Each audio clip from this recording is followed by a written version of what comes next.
Brian Douglas Wilson, born June 20, 1942, is an American musician, singer, songwriter, and record producer who co-founded the Beach Boys. After signing with Capitol Records in 1962, Wilson wrote or co-wrote more than 24 top 40 hits for the group.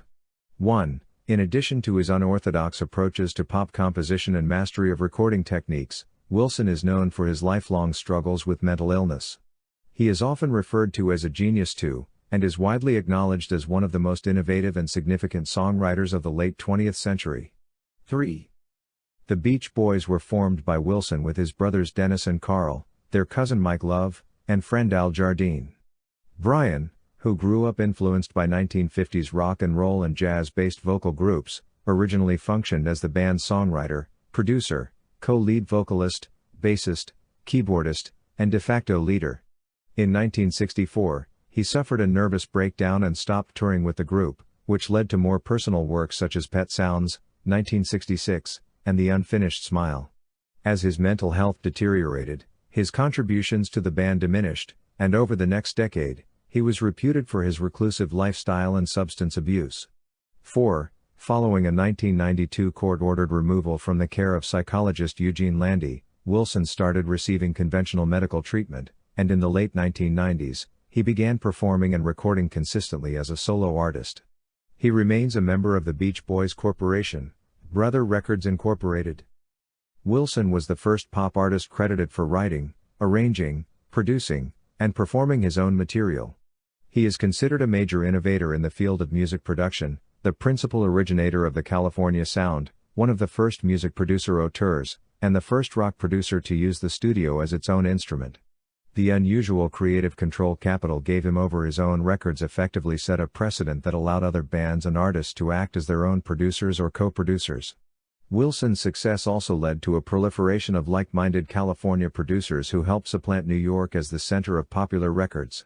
The zeitgeist of the early 1960s is commonly associated with his early songs, and he was a major influence on the retrospectively termed sunshine pop and flower power music that preceded.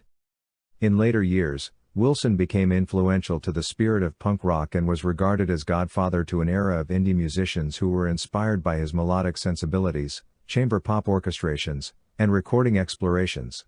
His honors include being inducted into the 1988 Rock and Roll Hall of Fame class and winning Grammy Awards for Brian Wilson Presents Smile, 2004, and The Smile Sessions, 2011. In lists published by Rolling Stone, Wilson ranked 52 for the 100 Greatest Singers of All Time in 2008-5, and 12 for the 100 Greatest Songwriters of All Time in 2015. 6. In 2012, music publication NME ranked Wilson number 8 in its 50 Greatest Producers Ever list, elaborating few consider quite how groundbreaking Brian Wilson's studio techniques were in the mid-60s. 7. His life was dramatized in the 2014 biopic Love and Mercy. Brian Douglas Wilson was born on June 20, 1942, at Centinela Hospital in Inglewood, California, the eldest son of Audrey Nava, née Korthoff, and Murray Wilson, a musician and machinist. 8. His two younger brothers were Dennis and Carl. He has Dutch, English, German, Irish, and Swedish ancestry. 9. When he was 10, the family moved from Inglewood to 3701 West 119th Street in nearby Hawthorne, California.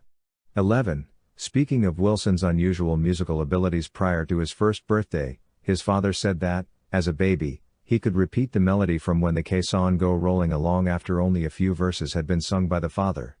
Murray Wilson said, "He was very clever and quick. I just fell in love with him." 12. At about age 2, Wilson heard George Gershwin's Rhapsody in Blue, which had an enormous emotional impact on him. 13. A few years later, he was discovered to have diminished hearing in his right ear. The exact cause of this hearing loss is unclear, though theories range from him simply being born partially deaf to a blow to the head from his father, or a neighborhood bully being to blame. 14.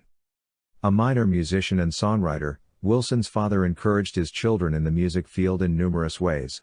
At an early age, Wilson was given 6 weeks of lessons on a toy accordion and, at 7 and 8, sang solos in church with a choir behind him. 15. At Hawthorne High School, Wilson was on the football team as a quarterback, played baseball and was a cross-country runner in his senior year. 16. He sang with various students at school functions and with his family and friends at home, teaching his two brothers harmony parts that all three would then practice. He also played piano obsessively after school, deconstructing the harmonies of the four freshmen by listening to short segments of their songs on a phonograph, then working to recreate the blended sounds note by note on the keyboard. 17. He received a Wallensack tape recorder on his 16th birthday, allowing him to experiment with recording songs and early group vocals. 18. One of Wilson's earliest public performances was at a fall arts program at his high school. He enlisted his cousin and frequent singing partner Mike Love, and to entice Carl into the group, named the newly formed membership Carl and the Passions. The performance featured tunes by Dion and the Belmonts and the Four Freshmen, It's a Blue World, the latter of which proved difficult for the ensemble.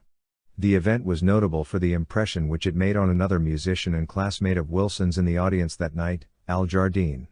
Jardine would join the three Wilson brothers and Mike Love a few years later in the Beach Boys. 19. Brian Wilson, 2013-20. Wilson enrolled at El Camino College in Los Angeles, majoring in psychology, in September 1960. He continued his music studies at the community college as well. 21. At some point in 1961 he wrote his first all-original melody, loosely based on a Dion and the Belmonts version of When You Wish Upon a Star. The song was eventually known as Surfer Girl. Although an early demo of the song was recorded in February 1962 at World Pacific Studios, it was not re-recorded and released until 1963, when it became a top 10 hit. 22. Wilson, his brothers Carl and Dennis, Mike Love and Al Jardine first appeared as a music group in the summer of 1961, initially under the name the Pendletones. After being prodded by Dennis to write a song about the local water sports craze, Wilson and Mike Love together created what became the first single for the band, Surfin'. Over Labor Day weekend 1961, Wilson took advantage of the fact that his parents were in Mexico City for several days, and the boys used the emergency money his parents had left to rent an amplifier, a microphone, and a stand-up bass for Jardine to play. After the boys rehearsed for 2 days in the Wilsons' music room, his parents returned home from their trip. Eventually impressed, Murray Wilson proclaimed himself the group's manager and the band embarked on serious rehearsals for a proper studio session. 23. Recorded by Hite and Dorinda Morgan and released on the small Candix Records label, Surfin' became a top local hit in Los Angeles and reached number 75 on the national Billboard sales charts. 24. Dennis later described the first time that his older brother heard their song on the radio, as the three Wilson brothers and David Marks drove in Wilson's 1957 Ford in the rain. Nothing will ever top the expression on Brian's face, ever. That was the all-time moment. 25-26, however, the Pendletones were no more. Without the band's knowledge or permission, Candix Records had changed their name to the Beach Boys. 27. Wilson and his bandmates, following a set by Ike and Tina Turner, performed their first major live show at the Ritchie Valens Memorial Dance on New Year's Eve, 1961. 3 days previously, Wilson's father had bought him an electric bass and amplifier. Wilson had learned to play the instrument in that short period of time, with Al Jardine moving to rhythm guitar. On stage, Wilson provided many of the lead vocals, and often harmonized with the group in falsetto. Citation needed. Looking for a follow-up single for their radio hit, Wilson and Mike Love wrote Surfin' Safari, and attempts were made to record a usable take at World Pacific, including overdubs, on February 8, 1962, along with several other tunes including an early version of Surfer Girl. Only a few days later, discouraged about the band's financial prospects, and objecting to adding some chubby checker songs to the Beach Boys' live setlist, Al Jardine abruptly left the group, but rejoined shortly thereafter. 28. When Candix Records ran into money problems and sold the Beach Boys' master recordings to another label, Wilson's father terminated the contract. As Surfin' faded from the charts, Wilson, who had forged a songwriting partnership with Gary Usher, created several new songs, including a car song, 409, that Usher helped them write. Wilson and the Beach Boys cut new tracks at Western Recorders including an updated Surfin' Safari and 409. These songs convinced Capitol Records to release the demos as a single. They became a double-sided national hit. 29.